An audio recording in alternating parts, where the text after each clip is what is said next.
Tuesday, 18th of September, 2012, Greater Manchester, Northern England. A young man is led away in handcuffs by police. Earlier that day, he had callously gunned down 2 officers.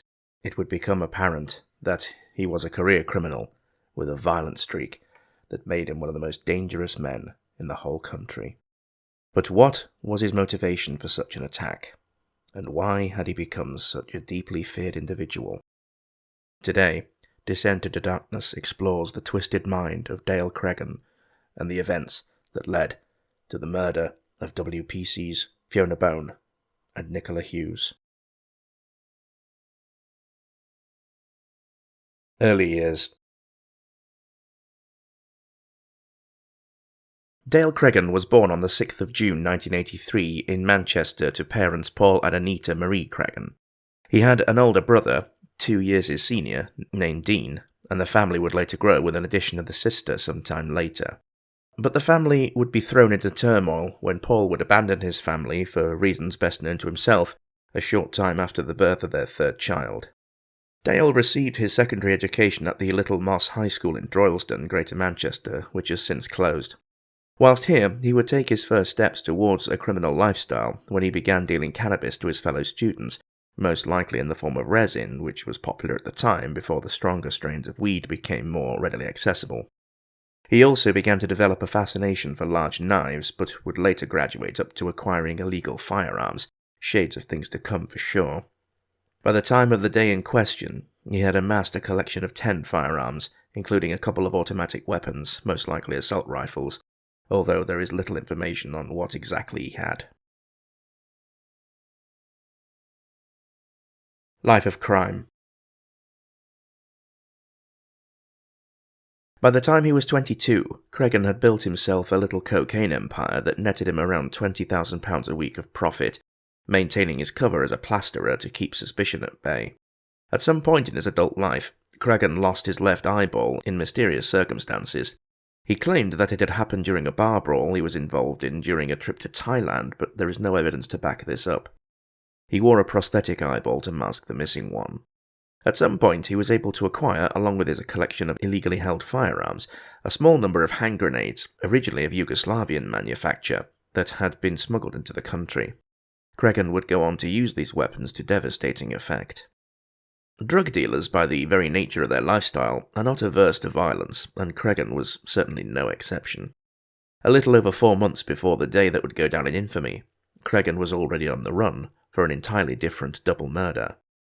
David and Mark Short were father and son, but they were no normal family. David Short was the boss of a crime gang. Cregan had joined their bitter enemies, the Atkinson family, as an enforcer. A turf war had erupted with many widespread acts of violence, including the use of firearms and random attacks. The war had come to an end with an agreed truce between the 2 factions, but 9 years later, the turf war erupted again due to a dispute over a woman. It was this that led Dale Cregan to do what he did next. In May of 2012, Cregan pulled up outside the Cotton Tree pub in Droylsden, Manchester, just before closing time. He walked in wearing a balaclava and shot 23-year-old Mark Short dead. On his way out, he shot at 3 other men, friends of Short's, in the pub that had attempted to come to Mark's aid. His father, David, had been in the toilets of the pub when the attack had occurred. It had only lasted for around 24 seconds. David came out of the toilet to the scene of carnage. His boy had been shot in the chest and died right there in David's arms. The police attended the scene, but despite the number of witnesses, no one would dare talk to the police. Cregan had then absconded for a short time abroad, until he thought the heat had died down. However, when he landed back in Britain, police were there to arrest him. Sadly, they were not able to bring enough evidence to the Crown Prosecution Service to charge him at that moment in time, instead reluctantly letting him out on bail. A call did come in from a member of the public who found a blue Ford Focus burned out and abandoned on a secluded path. Nearby was a black bag full of clothing. Police were able to link the car to the murder and the clothing to Cregan and his known associates, but not both together. But all was not lost at this point.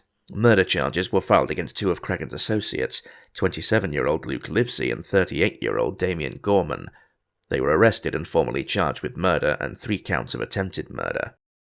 But then, another attack on the 10th of August 2012, Cregan had struck again, only this time, he took aim at the rival family's patriarch.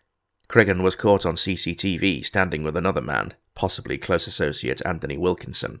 Cregan shot at 46-year-old David Short as he stood in his own front garden in Luke Road.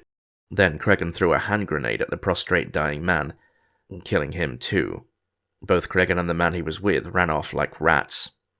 A large white van standing very close to the scene was peppered with shrapnel holes from the explosive, showing just how devastating the attack was. The autopsy report on David Short's body showed that it would have been virtually impossible for him to have survived, given the level of devastation to the soft tissues. It later turned out that the police had, on 3 separate occasions following the murder of his son, warned David that they believed that there was a credible threat on his own life. Clearly he did not believe that he was unsafe in his own neighbourhood, but he was very much mistaken. The subsequent investigation of both murders kept on turning up one name in particular, Dale Cregan. The police, knowing just how dangerous Cregan and Wilkinson were, especially given that the use of hand grenades in the commission of a murder was entirely unprecedented in the mainland UK, offered a large reward of £50,000, the largest that Greater Manchester had ever offered for information leading to their capture. Cregan would then be on the run for 39 days, during which police had organised a massive manhunt for him and kept surveillance on his family members to be sure they weren't harbouring him. However, criminal associates of the pair were just as active, warning the public off assisting the police, with even some crudely drawn posters going up declaring, quote, "If you grass to the police, you won't live long enough to spend that 50k. Knowing that police would still face an uphill task, not just from the fear and intimidation of Cregan's gang, but also given the fact that a lot of other news was being lost in the ether as the London Olympics were currently dominating the news, the police even decided to go on TV and display the £50,000 in cash, something they had never done before, as a way of encouraging the public to do the right thing. But Cregan was wise to the police's methods whilst on the run. He used burner phones to communicate and never stayed in one area for too long, and never went out in public. By the 2nd of September, the pressure had clearly gotten to Anthony Wilkinson, who surrendered himself to police. Now they had only to find their number one suspect, but that would come at a heavy price. Cop Killer. Following the double murder and release on bail, Cregan had been on the run for around 5 weeks before he decided to kill again. On the 18th of September, he phoned in from his safe house in Hattersley to the police about a fake attempted burglary to lure the police to him, where he could attack them, completely unawares. Police emergency. Someone just threw a big concrete slab through my back window and ran off. Of the house or a car? What are we talking? No, sorry, my back window in the house. In the house. What's the address there, please? 30 Abbey Gardens, Mottram. Did you see them? Seen one, yeah. Do you know them? No, I don't know. Okay. Do you know why they've done it? I haven't got a clue. Okay. Is it a rear window, did you say? Yeah, it's in the back garden. Were you in the room where it came through, or did you hear the bang? No, I was upstairs. I looked out the window and seen one boy running off. Is it a kitchen window that's gone through? Yeah, kitchen.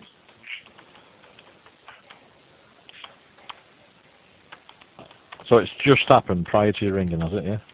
Yeah. And it's a piece of concrete, yeah? Yeah, it's a piece of concrete out the corner of a paving stone. So it's a piece of concrete paving stone, yeah? Yeah. So it's all one person running off, yeah? Yeah. Which way have they ran? What direction? Ran there's a field at the back, and I've just seen him running over the field. I can point it out to the officer. Which field? What road is the field on? Is it off Abbey Gardens or? Kind of, yeah, but you. Not on the other side of Ashworth Lane. Yeah. So they've gone toward Broadbottom Road across the field. No, not that. Yeah, kind of, yeah. It's weird where it is because there's like other gardens and then a bit of a field that you can see out the window, and that's where I've seen him. Is it in the general direction of Mottram Church or the other way? Yeah, the other way. The other way. So they've gone onto the estate, further towards John Kennedy way. Yeah, that's it. Yeah. Okay.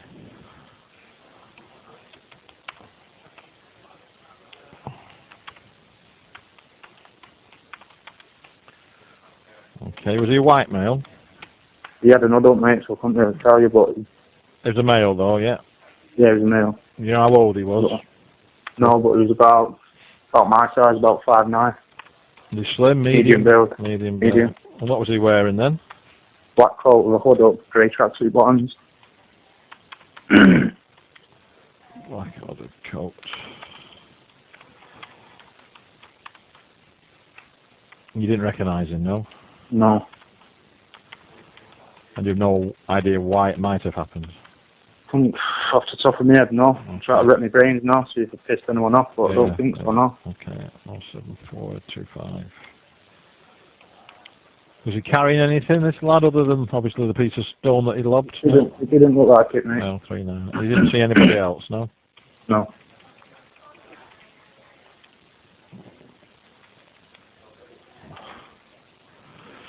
Your name, please? Adam. What's your second name, Adam? Gartry. Sorry, spell that for me, please. G-A-R. Yeah. E-R-W. Sorry, give me that again. G-R... G-A-R. Yeah. T-R-W-E. E-R-W-E? No, T-R-W-E. Right. Gartry. Gartry. Sorry, that's what it didn't look like. Correct. And you live at 30, do you, Adam? Yeah. Okay.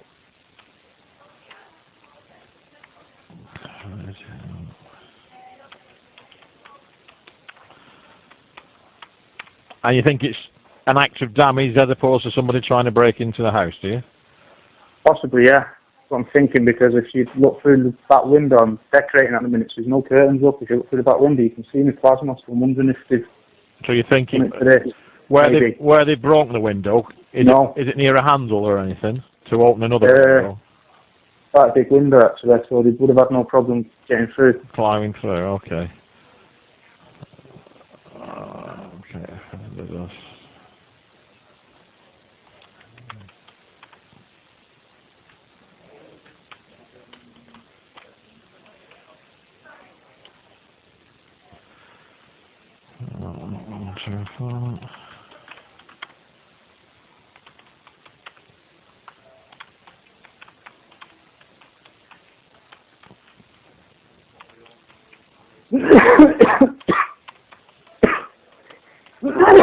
Oh, excuse me.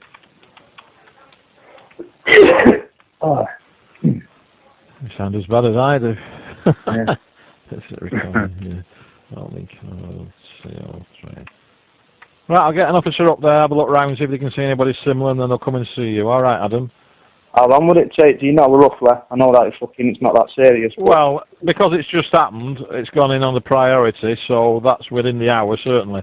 But okay. They'll try and get up there as soon as, if there's a possibility he's still knocking about. All right, then. Thanks very much. Okay. I'll wait. I'll be waiting. All right, Adam. All right, bye. Bye-bye. Thus it was, as WPCs Nicola Hughes and Fiona Bone pulled up in their panda car outside the house in Abbey Gardens.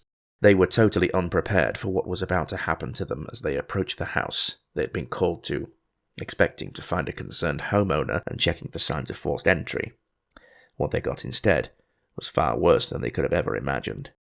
Dale Cregan began his attack on the two officers immediately, opening the door to them and opening fire with a Glock semi-automatic pistol. Fiona did attempt to draw her taser, but they were both taken completely off guard. Nicola and Fiona both dropped to the ground, bleeding heavily from their wounds. Cregan did not stick around. Instead, he ran past them, dropping his empty gun as he did, and jumped into an awaiting car for his getaway. But before he left, he reached into his coat and pulled out a hand grenade, pulled the pin, and threw it at the two officers that he had so mercilessly shot down only seconds before. The grenade went off, and WPC Fiona Bone died from her horrific injuries at the scene. She was 32 years old. Nicola would die later in hospital. She was only 23. The only time in British policing history that more than one female officer has been killed in the line of duty. Over the police radios, force-wide, their colleagues listened in as they descended on the address of the dispatcher, frantically calling Fiona and Nicola's call sign Golf Mike 41, only for no answer to return. Cregan was still on the run, but not for long. Thankfully, he had either seen the error of his ways, or, more likely, saw that continuing to be on the run was a useless exercise. He handed himself in to police only a few minutes after the double cop murder. When he was asked why he did what he did, his answer was, "You were hounding my family, so I took it out on you." The public were at last safe from this absolute weapon, and he wasn't going to get away this time. 2 weeks later, on the 3rd of October, the whole country stood still, as tens of thousands of mourners lined the streets to pay tribute to Nicola and Fiona. Their funeral procession was led by mounted officers and flanked by more on foot in their finest parade uniforms as they made their way to Manchester Cathedral. The trial of Regina versus Dale Cregan would last 17 weeks, during which he was required to remove his glass eye to prove that he wasn't using the empty socket to conceal any contraband. It was held at Preston Crown Court, and he was charged not only with the murder of the 2 police officers, but also the murders of David and Mark Short. Initially, he pled not guilty, but 2 weeks in, he altered his verdict for all 4 murders to guilty. Dale Cregan was sentenced to life imprisonment. This was later extended to a whole life tariff by the Home Office. He will quite rightly never see freedom. His other associates were also handed down life sentences for their part in the 2 earlier murders. Cregan's current whereabouts are not known, but it is believed that he is currently being held at Ashworth Secure Hospital near Liverpool. Sadly, this means that he will be finding life far easier than he would in a regular prison. But having said that, it is clear that Cregan is suffering from a severe personality disorder that allowed him to do what he did. As you can see, I am somewhat split on my opinion here, but overall I do believe that he shouldn't be getting mollycoddled in a hospital. I am sure you will all let me know your opinions in the comments, and I look forward to it. A 5th victim. Following the conclusion of the case and Cregan's incarceration, there would be one more life taken by the events of September 18, 2012. In the early hours of the 30th of August 2016, retired PC Andrew Summerscales was found hanged in Cheetham Park, Staley Bridge. He had taken his own life, even writing down his official death report on Greater Manchester Police paperwork and filling out a body ID tag. There were no drugs or alcohol in his system. Andy had been one of, if not the first officer on the scene following Cregan's getaway, and he knew both Fiona and Nicola very well as colleagues. Andy had been no stranger to tragedy, having previously been in the Leppings Lane end of Hillsborough football ground in Sheffield on the 15th of April 1989, when a human crush tragedy had occurred during a cup match between Nottingham Forest and Andy's, and mine, beloved Liverpool FC, resulting in the deaths of 96 Liverpool fans. He had also found a person who had taken their own life on the very spot where he chose to end his. The deaths of Nicola and Fiona hit Andy very hard, having needed a long bout of therapy before he felt able to return to work. But he did not remain in the job for long, deciding to quit in November of 2015. 2 years later, Andy simply could not handle the immense loss that he had felt in his life, and decided to kill himself. And this now brings the perfect opportunity for me to remind everyone that if you or someone you know is going through a bad time, get help. Reach out to someone. As a person who has been there myself on 4 separate occasions, I can tell you it's no joke. But you do matter. You are loved. You are appreciated. Please reach out to a friend or a professional or support group, such as Andy's Man Club in the UK, and get yourself or your friend the help that will keep them here. Do not leave it to chance. Right now could be the last opportunity. Thank you. Legacy. The horrific nature of this crime sent shockwaves through Britain and beyond. Many messages of condolence were received by Greater Manchester Police from forces all over the world, not just other British ones. The Union flag that flies over the headquarters of GMP was lowered to half-mast as a sign of mourning, and a moment of silence was observed by all officers at 1100 hours, the very day after both officers' brutal murder. The then Prime Minister David Cameron gave a statement paying tribute to WPCs Hughes and Bone and describing the murder as a shocking reminder of the debt we owe to those who put themselves in danger to keep us safe and secure. And it is within those words that we should all reflect upon. Of course, the police are not without their faults. No one is infallible. It is the nature of humanity. But we should remember that every police officer takes great risks daily in the pursuit of protecting and serving citizens of their respective country. Given that British police overall are not armed with guns, this adds an even greater level of danger to their jobs, as criminals will do whatever it takes to avoid being pinched or to defend their sordid businesses. Dale Cregan was a career criminal who pathetically fantasized about being a feared gangster. These delusions, coupled to the small drug fiefdom that he had built, gave him the feeling that he was untouchable and could do whatever he wanted without consequence. He was most definitely wrong, and I sincerely hope that he rots and gets buried under the damn place that they are keeping him. For not even in death does he deserve any kind of freedom. He did not have to kill those 2 women. He could have easily just stayed on the run, but for some reason he decided to lure the police to his house just so he could kill them and then make a getaway. Their deaths were completely gratuitous and unnecessary. Police officers are not a special breed. They are just ordinary people like you or I, who commit themselves to the protection of the public. Nicola Hughes and Fiona Bone gave their lives in the line of duty. They were simply doing their job to keep us all safe by bringing disgraceful excuses for human beings like Cregan to justice. I sincerely hope that their souls are at peace and that their families have found something in the way of solace for their tragic loss. Stand down, officers. Your shift is done.